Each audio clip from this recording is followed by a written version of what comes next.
Olá, meninos, meninas, tudo bem? E aí, prontos para mais uma aulinha de língua portuguesa com a professora Rita de Cássia?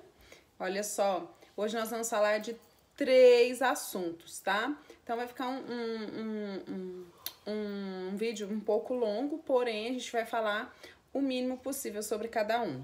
Pessoal, a variação linguística é um deles, tá? E o que vem a ser a variação linguística? Professora, eu já ouvi falar sobre isso, porém eu não sei definir o que é essa variação linguística. A variação linguística é um fenômeno que vai ocorrer pela diversificação dos sistemas de uma língua em relação às possibilidades de mudança de seus elementos. Ok? Professora, peraí, a senhora falou e eu não compreendi nada. Isso vai ser diretamente relacionado ao vocabulário, à pronúncia, à morfologia, sintaxe, ok? Então, ela vai existir porque as línguas elas vão possuir as características, né, dinâmicas e sensíveis, ou seja, isso vai depender dos fatores de região geográfica, sexo, idade, classe social, né, do falante, e da formalidade também que o contexto, né, dentro dessa comunicação necessitar. Ou seja, dentro de um mesmo grupo, eu posso ter vários tipos de linguagem, ok? E é importante a gente salientar que a variação linguística ela vai atender às necessidades de comunicação do falante, ok? Então, assim, quando a gente julga, né, determinada língua, determinada variação linguística, a gente está emitindo um juízo preconceituoso, tá? Isso chama preconceito linguístico. Por exemplo, quando você escuta, né, uma pessoa que tem um R mais puxadinho, né, ou S mais puxadinho, e você faz ali um comentário, né, um pouco não dentro do contexto sobre isso, isso vai gerar, sim, um preconceito linguístico, ok? E dentro da variação linguística, nós vamos ter os tipos, né, dessa variação. E essa variação, ela pode ser regional, como eu disse. Então, na regional, ela vai demonstrar as diferenças entre as falas dos habitantes de diferentes regiões do país, né? Diferentes cidades, estados. Veja que de uma cidade para outra, há uma variação linguística. De um bairro para outro, há uma variação linguística, ok? Eu posso citar aqui para vocês, como eu disse anteriormente, o S, né?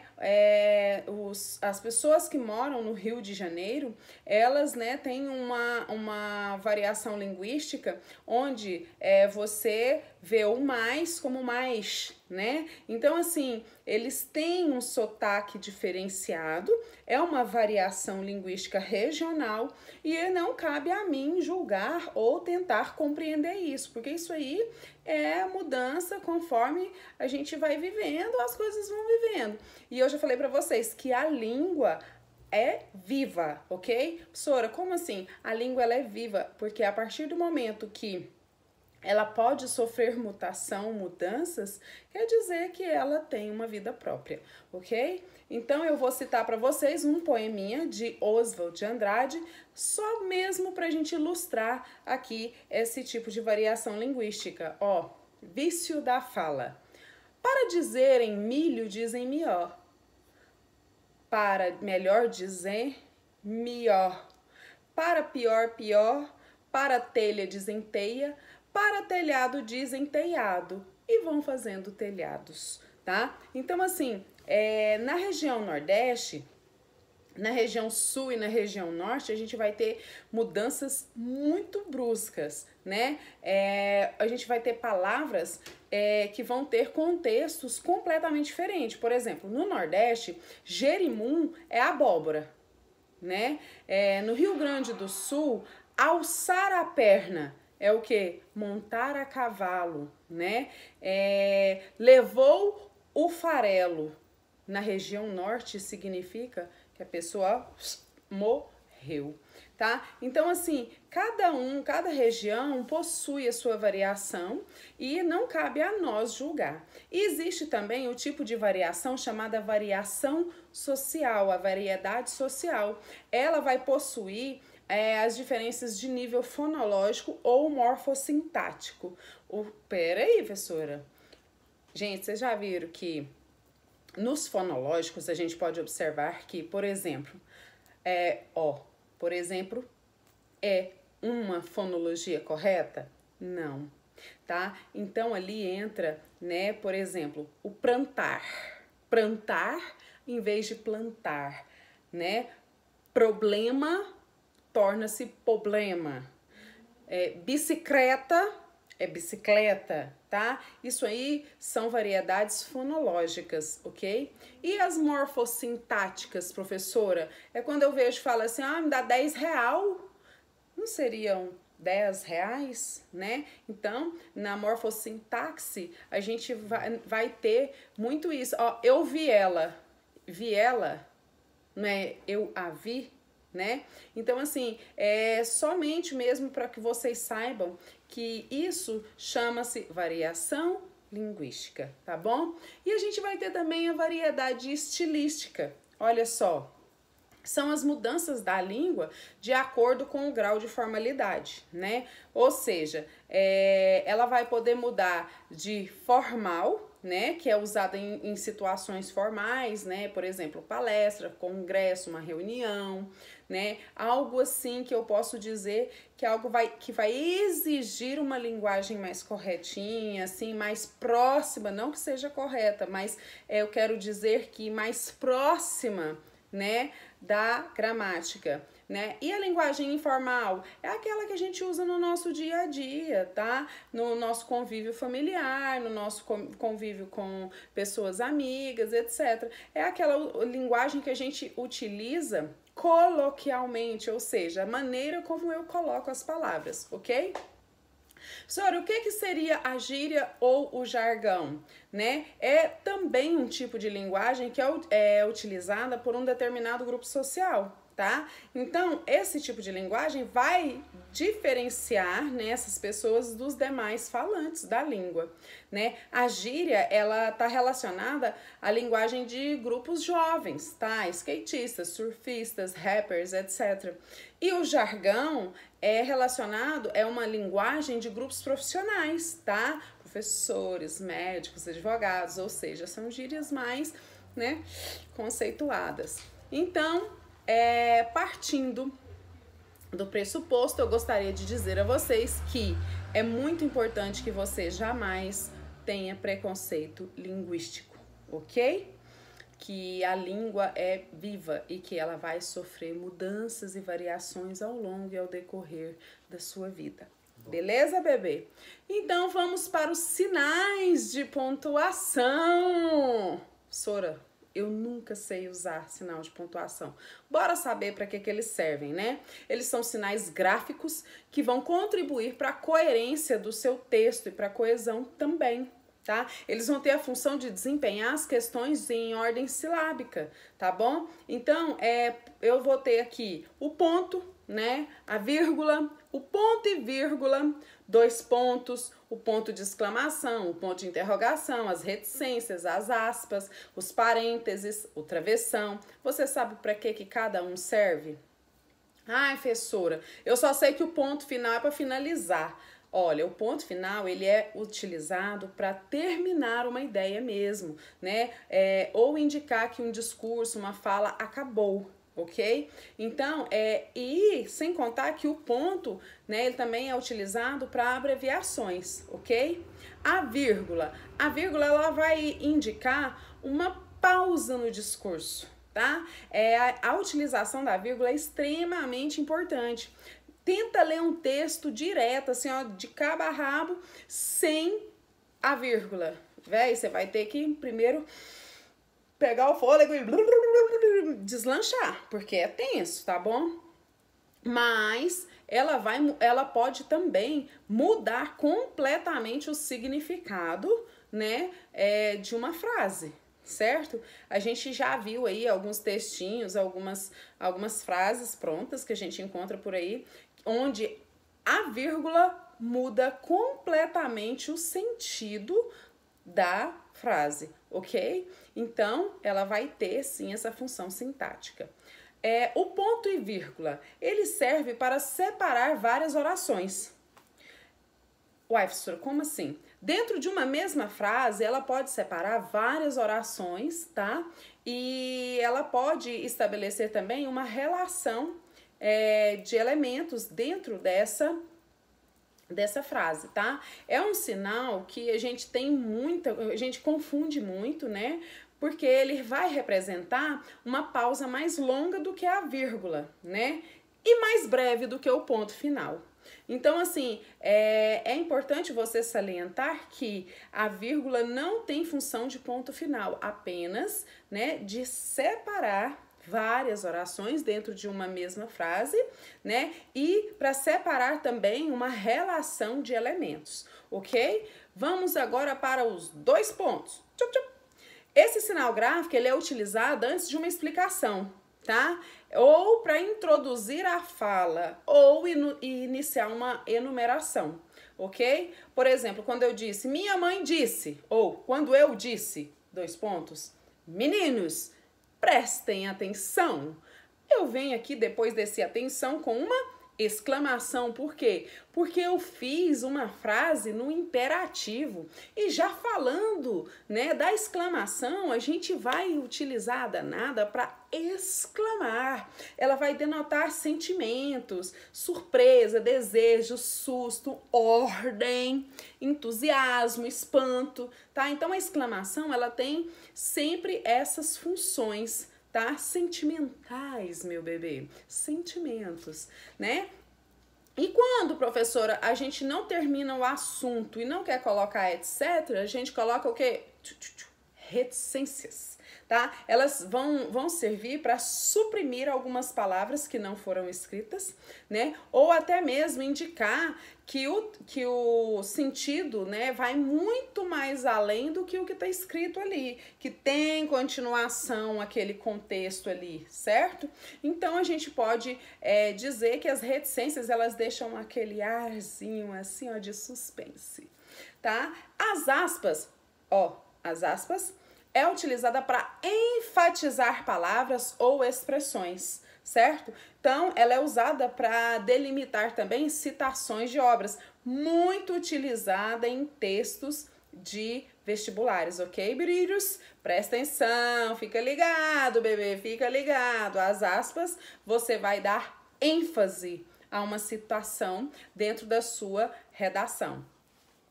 E os parênteses, professora? Gente, os parênteses, a gente também já viu dentro do texto como que ele é usado, né? Ele vai servir para isolar uma explicação ou para acrescentar uma informação acessória que não está ali dentro do texto. Ou seja, quando você usa o parêntese, ele vai estar relacionado a algo anteriormente citado. Já falei isso para vocês, ó. Muitas vezes em sala de aula, já ilustrei no quadro para vocês. Então, o parêntese, ele sempre vai ter um contexto ali de explicação, tá? E acrescentando ali um contexto, um conteúdo, né? Uma informação acessória mesmo, algo que não tá dentro do texto, porém eu utilizo o parêntese para incluir lá, beleza?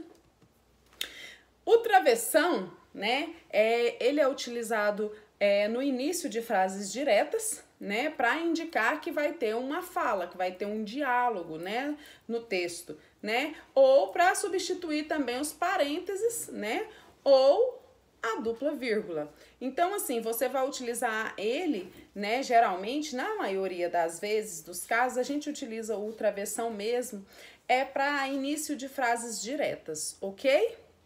E para dar continuidade à nossa aulinha de língua portuguesa, vamos falar sobre um gênero, né, literário, né, que é o conto. Gente, o conto é considerado, né, uma narrativa literária curta, ok? Então, o conto ele vai ter começo, meio e fim, tá? É uma narrativa breve, né? Mas apesar de ser breve, né? Apesar de ser breve, vamos usar a conjunção correta. Apesar de ser uma narrativa breve, ela vai ter uma estrutura suficiente para me contar uma história por completo. Ok? Então, o conto, ele vai possuir uma estrutura bem marcada, certo? O tipo de história, né? O conto é o tipo de história que a gente pode indicar quando a gente estiver lendo, e é algo assim que você vai enumerando ali as características dele perspectivamente durante a sua leitura e identifica rapidamente que tipo de texto literário é esse que você está lendo, ok? Quais são os elementos de um conto, professora? Um conto precisa ter obrigatoriamente personagens, narrador, tempo, espaço, enredo, né? E conflito. Ele precisa ter esses 6 elementos. Encontrou esses 6 elementos? Fica fácil de você identificar o conto, ok? Vamos então falar sobre as personagens, né? As personagens de uma narrativa, elas podem ser reais ou fictícias, ok? E elas vão precisar, dentro de uma narrativa, né, de um conto, eu vou precisar ter um ou mais personagens, tá? Para estar vivenciando essa história contada, tá? Esses seres, eles podem ser pessoas, podem ser animais, podem ser objetos, podem ser coisas imaginárias, né? Eles vão ganhar vida, né? Depende, assim, da consciência, né? Do que o narrador está te contando naquela história, tá? Então, são elementos de um conto, de uma narrativa, ok? Embora seja comum, né, que o conto tenha poucas personagens, né, existem contos que têm muitas personagens, né? Por exemplo, quando esse conto se passa em um bairro, em uma escola, vai ter várias personagens, né? Porém, continua sendo uma narrativa breve, ok? Desculpe, a professora fala tanto que vai indo, né? Uma outra, né, característica que a gente vai dizer sobre ela agora é o narrador, tá? Gente, o narrador, ele dentro da narrativa, ele é a voz que vai te contar aquela história, certo? Então, o narrador é extremamente importante. Sem um narrador, não há uma narrativa, não há um conto, ok? E eu vou ter alguns tipos de narradores, tá? Eu tenho um narrador personagem, né? Que é quando, né, uma das personagens, né, vai vivenciar a história, tá? Essa personagem, além de vivenciar a história, ela faz o papel também de narrador. Ela vai contar pra gente, ela vai narrar os acontecimentos, certo? E isso pode acontecer, né, em primeira pessoa. Por isso, muitas vezes a gente vai perceber os verbos sempre conjugados na primeira pessoa, mas também podem ser conjugados na terceira pessoa, quando esse narrador personagem, né, conta o que acontece com outras personagens do texto, ok? Eu vou ter também mais um tipo de narrador chamado narrador observador. Esse tipo de narrador, o próprio nome já diz, observador, é a pessoa que apenas observa e conta e narra. Ele não participa da história, né? Ao invés de participar, ele é apenas uma voz, né, contando o que está acontecendo, narrando essa história para você, né? Entretanto, assim como o leitor, esse narrador, ele não vai saber o que vai se passar, né, na consciência das personagens, ele não vai saber o que aconteceu no passado ou o que irá acontecer no futuro das personagens, ok? Então, o narrador observador, ele apenas narra essa história. Outro tipo de narrador muito peculiar que a gente tem dentro desse tipo textual é o narrador onisciente. Nossa, professora, aí você lembra de Deus, de Jesus Cristo, né? Onisciente, ele sabe de tudo, né? Assim como o observador, ele não participa da história, mas né? Essa voz, né? Ela é onisciente, né? Ou seja, ela sabe de tudo, né? Ela sabe tudo que se passa na mente de cada personagem, o que elas estão pensando, o que elas estão sentindo, né? Ele conhece, ele pode contar sobre o passado, né? E o futuro dessas personagens. Então, o narrador onisciente é tipo aquela vizinha fuxiqueira que você tem na vida, sabe? Ela sabe mais de você do que você mesmo. Ela dá detalhes que você não sabe sobre você, entendeu? Então, bora lá. Ah, lembrei do Lúcio. Entendeu? Dentro desse tipo textual, a gente vai ter o tempo. Porque isso tudo tem que acontecer num tempo. Ok? Então as narrativas elas podem ser em um período, elas vão acontecer em um período determinado, tá? Esse tempo de duração ele vai ter, vai ser curto, vai ser um tempo que essa narrativa vai acontecer em uma época, né? E vai acontecer em pouco tempo.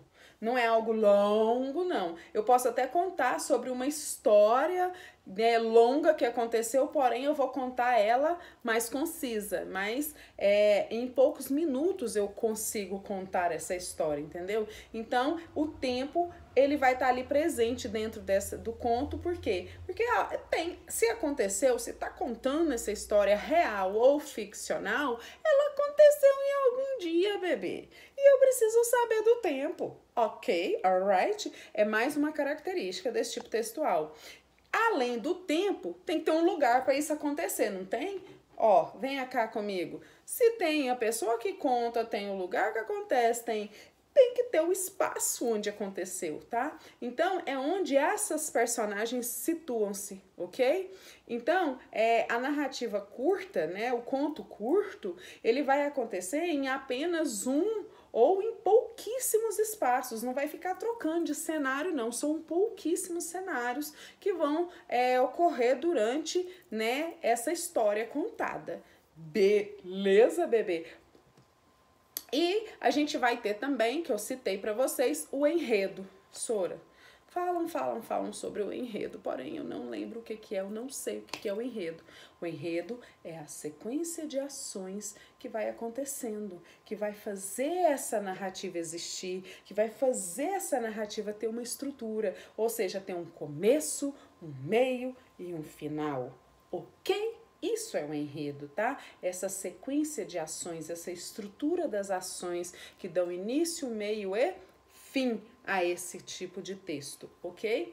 E para que isso não seja algo maciço, chato, nós vamos ter aqui o conflito ou clímax ou epílogo, ok? Nós vamos ter essas palavrinhas aí, né? Você pode relacioná-las, né? Dentro do conto, elas são semelhantes. Então, conflito ou clímax ou epílogo, tá bom? Por que eu tô falando as três pra você? Ai, professora, porque você gosta de complicar, né? Não, porque você é pré-vestibulando e você tem que saber, tá bom? Então tá. Então, assim, o conflito vai ser uma situação gerada por uma das ações iniciais, né? Que vai se dar ou em uma das ações no meio, né? E que vai fazer com que o decorrer, né, dessa trama se desenvolva, tá? Então, geralmente esse conflito, ele vai acontecer de forma que o enredo vai deixar, né, o começo da narrativa bem diferente do final, ou seja, é o clímax mesmo, é o epílogo, é o ponto-chave, é o clímax do negócio, certo? É um acontecimento inesperado dentro desse conto, ok? Sem esse clímax, sem esse tananã, o texto fica chato, maçante, ok? E aí, na próxima aula, a gente vai ver a respeito das estruturas, né, da estrutura do conto. Por hoje, nós vamos ficar por aqui. Professorinha vai, assim, se despedindo de vocês, mandando um beijo, um cheiro e que Jesus vos abençoe bastante. Obrigada, gente. Com Deus. Até a próxima.